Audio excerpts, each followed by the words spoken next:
Sobre Juninho Capixaba, lateral esquerdo do Red Bull Bragantino, que interessa a 4 clubes, formação exclusiva. Tem as últimas do mercado, bastidores, finanças e muito mais. Fala aí pessoal, sou Jorge Nicola, bem-vindos a mais um vídeo do canal, sempre bom ter vocês por aqui, sem perder tempo, só pedir para deixar like, se inscrever no canal e ativar as notificações. Bora direto pro giro de notícias. Bora falar agora sobre uma jovem promessa brasileira que joga no River Plate. Queria te contar a história de Giorgio Costantini. 18 anos de idade, ele nasceu em Curitiba, chegou a passar pelas categorias de base de Curitiba e Atlético, mas tem se destacado mesmo no River Plate. Em março desse ano, chegou a estrear pelo time principal do River Plate, a pedido do técnico Marcelo Gallardo. Detalhe importante, o Giorgio era camisa 10 das categorias de base do River Plate desde 2023. Nessa atual temporada, enquanto não joga no time principal, atua por um time B do River Plate com 8 partidas, 3 gols e 3 assistências, super elogiado pela imprensa argentina, e é curioso ver um brasileiro se destacando, especialmente jovem, no futebol do país vizinho, especialmente no River Plate. Mas há uma história por trás dessa situação. O Giorgio é neto de um torcedor fanático do River Plate, um médico cardiologista super conceituado que se mudou na década de 70 para Curitiba e constituiu família por aqui. E o Giorgio cresceu numa família de torcedores fanáticos do River Plate.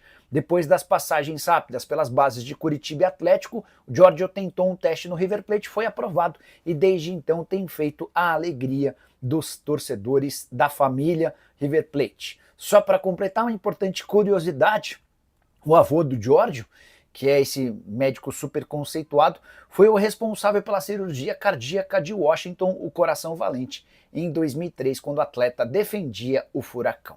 Bora de informação exclusiva, Juninho Capixaba, lateral e meio-campista do Red Bull Bragantino, segue na mira de 4 times brasileiros.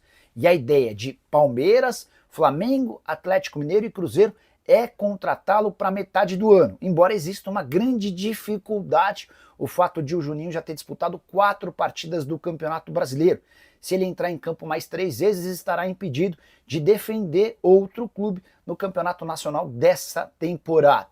Até por isso, posso assegurar para vocês que as tratativas entre esses clubes que eu citei e o Red Bull Bragantino esquentaram nos últimos dias.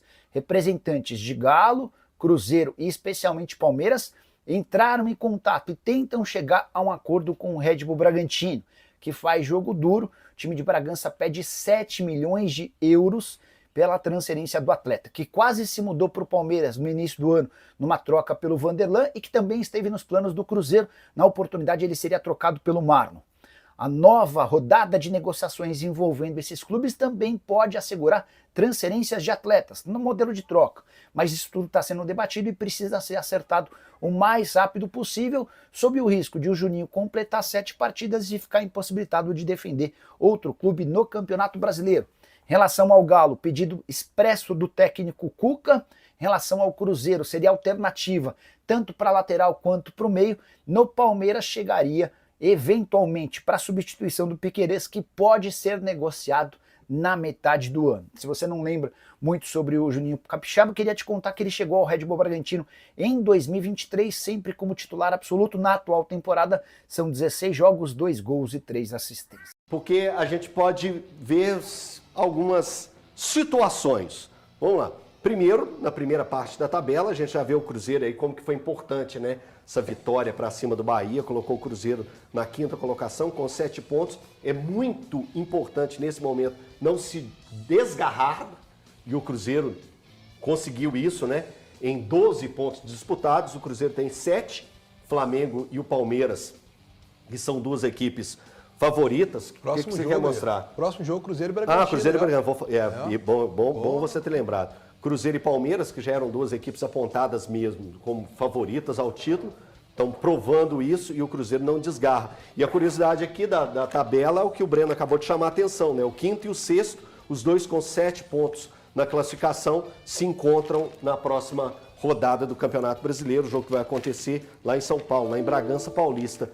Comini, dá pra gente virar a tabela de classificação aí para chamar a atenção para o confronto que o Atlético tem, né? Enfrenta o Botafogo, né? O Botafogo que está aí em 11º lugar, tem 5 pontos na tabela de classificação, vem de um empate contra o São Paulo, um empate, um jogaço 2-2. Já o Atlético, Brenão, pra gente começar a falar do Atlético, eu queria até você podia pedir pra ele virar a tabela mesmo. Virar, né? Vira a tabela. Vira a tabela, né? O problema é que não acumula pontos nessa jogada de virar a tabela. Tá lá o Atlético com apenas 2 pontos, os 2 pontos conquistados em 2 jogos que foram ruins pro Atlético, né? Empatar dentro de casa, empatou contra o São Paulo, empatou o jogo contra o Vitória. E tem somente esses 2 pontos e vem de um resultado muito ruim, que foi a derrota para o Santos. Breno, por favor, vamos falar de Atlético. Olha que interessante essa tabela, porque se você pega ali do Atlético, você começa a olhar para cima, o Atlético jogou contra o 17º, o 16º, o 15º e o 13º. Isso é grave. O Atlético só pegou gente do meio da tabela para baixo e está na vice-lanterna. Isso é preocupantíssimo. Demais. Que você começa a pensar assim, antes do campeonato o Atlético era um dos favoritos, vamos colocar assim, ex-campeão e tudo mais. Quando você chega e vê essa posição que o Atlético está agora, o torcedor realmente está preocupado. Sim. Muito preocupado, porque você ainda não pegou os times que estão voando no campeonato. E ainda vai pegar mais um agora dessa parte ainda, né? Botafogo lá em cima, lá, 11º. E o Botafogo, que a gente sabe, né? Como é que é essa história aí de Atlético e Botafogo, né? Apesar que os times são totalmente diferentes agora, mas eu vou dizer, aquilo que o Cuca falou na coletiva, ele está mais do que coberto de razão. É vencer, senão o Atlético, para mim já está... Falei isso aqui ontem, já começou a estar na crise. Mas eu acho que o Cuca está falando aí para não entrar numa crise, precisa vencer, não tem outra alternativa. A gente for ver, o Atlético ele não está ganhando, mas estava jogando bem. Contra o Santos não jogou bem. Então, e bem contra o Vitória. Pois é, aí você vê que a situação está começando a piorar. Contra o São Paulo. Contra o São Paulo jogou bem. Você vê então que aí começa a ficar preocupante. Era um time que estava criando muito desperdiçando e agora o desempenho caiu. E como o Cuca sempre disse, né? Ele não tem encontrado peças para mudar isso. Para ele, o elenco é enxuto e pelo segundo ano o Atlético enganou a imprensa. Porque a gente falava assim, o Atlético está com o elenco. Esse ano o elenco é bom. Começaram as competições e viu que não era. Mas eu não acho que essa realidade aqui da tabela, 19º, desculpa, o Atlético não é isso, o elenco do Atlético... Não, dá para subir, mas o momento dele... Mas não preocupa, Valu? Não, é extremamente preocupante. Muito preocupante. E principalmente quando a gente pega o acumulado do Atlético num brasileiro. Esquece, vamos tirar o Cuca de lado, elenco. O Atlético no brasileiro, eu trouxe aqui, nos últimos 17 jogos, desde aí pegando o recorte de quando o Atlético jogou contra o Palmeiras no final de setembro do ano passado e perdeu. São apenas 2 vitórias. E uma dessas vitórias foi exatamente aquela vitória contra o Atlético Paranaense que chegou numa situação Quantas vitórias? São 2 vitórias. 2 vitórias? Então, se você ampliar um pouco de mais... 17 jogos. Então pode ampliar mais. Pode ampliar para ficar mais traumatizante para o torcedor. Se você pegar o retorno do Atlético mais os 4 jogos, dão 20, 19 mais 4, 23. O Atlético tem 5 vitórias. Cara. Então, sim, é muito ruim. Treinamento encerrado na cidade do Galo. Começou às 10 da manhã, o primeiro de trabalho técnico-tático após a derrota para o Santos no meio da semana. O Galo que tem o Botafogo pela frente na Série A do Campeonato Brasileiro. Já vou falar mais um pouquinho sobre essa questão do treinamento. A gente vai trazer informações também da Arena MRV. O Thiago, só lembrando o seguinte, né? O Galo, no retrospecto geral desse confronto contra o Botafogo, jogando em casa, ele tem uma vantagem absurda. E, claro, né? Não pode se apegar só a isso, mas das últimas vezes que enfrentou o time aqui em Belo Horizonte, o Galo tem se dado bem em 29 jogos, são 15 vitórias do Atlético. Só que nos últimos 3 encontros entre as equipes, né? O Galo se deu mal, porque perdeu no Brasileiro ano passado 3-0 pro Botafogo, fora de Belo Horizonte, aquele empate no Independência por 0-0, que antecedeu a final da Libertadores, inclusive, teve muita confusão, e depois a derrota por 3-1 na final continental contra o Botafogo. Técnico Cuca com o departamento médico cheio de jogadores, o Guilherme Arana com lesão na coxa direita, o Alan Franco se tratando da lesão no joelho direito, Júnior Santos, Cadu, Caio Maia e Palácios também nesse DM lotado do Galo. E aí o Cuca tá tendo que quebrar a cabeça e projetando alternativas para armar esse time contra o Botafogo. Ontem, o Igor Rabelo, que se recupera de um edema na coxa, e também o Patrick, eles realizaram trabalhos físicos, sob supervisão ali da preparação física.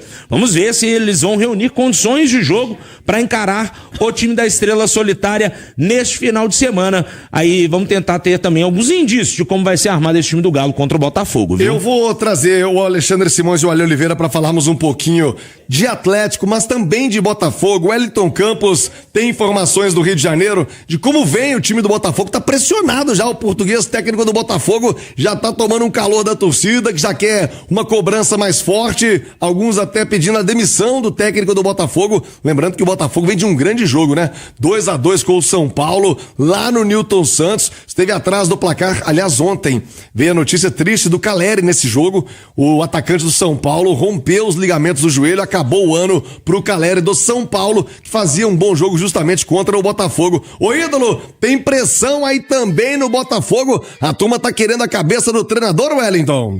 Alô, Thiago. Alô, amigos da Itatiaia. Uma grande sexta-feira santa para todos, com muita reflexão. Meu ídolo, te dizer que a diretoria de futebol do Botafogo, comandada pelo John Textor, reafirmou que vai manter Renato Paiva no comando, mesmo que aconteça uma derrota para o Atlético neste domingo, às 4h no Mineirão. Segundo a direção de futebol da Estrela Solitária, o treinador ainda não teve tempo suficiente para trabalhar. Tá certo, Thiago.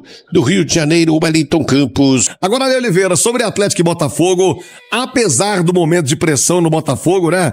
Tá uma loucura o futebol brasileiro. Ontem o Corinthians demitiu o Ramon Dias 20 dias depois de ser campeão paulista. Mas o clima tá bravo lá no Corinthians. Aliás, informação do Dorival Júnior, ex-técnico da seleção, deve assumir o Coringão. O Ale Oliveira e Alexandre Simões. Nesse momento, né? Claro que as peças são importantes, mexer no time, tentar algo diferente, mas é muito mais do psicológico. Tô sentindo, e pra mim ficou muito claro isso no jogo contra o Santos, um Galo muito abalado no quesito da confiança, Lê. Ah, você não tem a dúvida, né? Porque o resultado não vem e aí a confiança vai embora. Uma vitória, aquela contra o Iquique nas últimas 7 partidas, juntando aí todas as competições, e isso mexe com o psicológico mesmo. Mas eu tava conversando aqui fora do ar, tava vendo uma coisa, por exemplo, eu estudei a bagaça, né? Eu sei que não pode fazer comparação entre os rivais, né?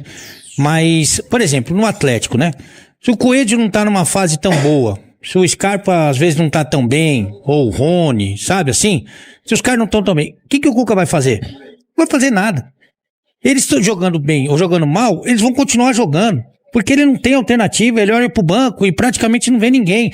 Você vê, ele na cabeça dele entende que o Gabriel Menino poderia entregar mais na marcação, né? Podia dar um pouco mais de pegada no meio campo e tal. Então falou, vou tirar o Menino. Ele pune o time piora. Então ele não tem muita alternativa. Se os caras jogar bem, ótimo.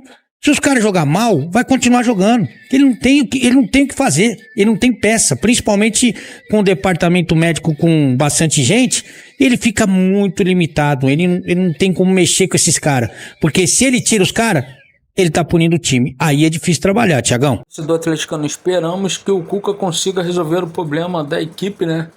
E contornar essas situações nas partidas, né? Que o Galo tem certos desfalques, né? Muitos jogadores lesionados. O Galo vem sofrendo aí com desfalque nas partidas. Também os titulares não estão entregando o que era para entregar dentro de campo.